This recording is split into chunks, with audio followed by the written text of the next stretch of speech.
नमस्कार मित्रांनो, बऱ्याचशा शेतकऱ्यांची उन्हाळ्यातली कामं आता चालू झालेली आहे आणि त्याच कामामधलं एक काम म्हणजे झटका मशीनचा तार जमा करणे.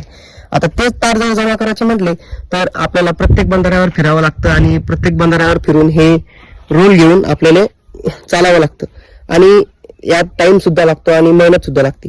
आता त्यासाठीच मी तुम्हाला एक जुगाड दाखवणार आहे. ते जुगाड म्हणजे ते झटका मशीनचे तार अतिशय सोप्या पद्धतीने कसे जमा करायचे ते मी तुम्हाला सांगणार आहे. आता हे अशा प्रकारचं जुगाड आहे. आता याला रॉडच्या आणि काडीच्या साह्याने बांधून घेतलेलं आहे इथं, आणि त्यातून जो तार आहे हा टाईट येण्यासाठी इथं ओझं ठेवलेलं आहे. आणि जे आपले तार गुटक्यांमध्ये गुंतलेले असतात ते पूर्ण प्रकारे सोडून घेतलेले आहे.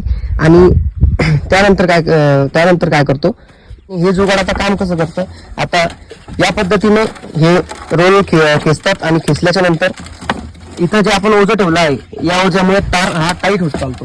आणि त्याच्या आधी जे आपले वावरातील आपण गुटक्यांमध्ये जे तार गुंतवलेले असतात ते तार मोकळे करून घ्यायचे आणि मोकळे करून घेतल्याच्या नंतर याला डायरेक्ट ओढल्याच्या नंतर हे फिट होत चालतं.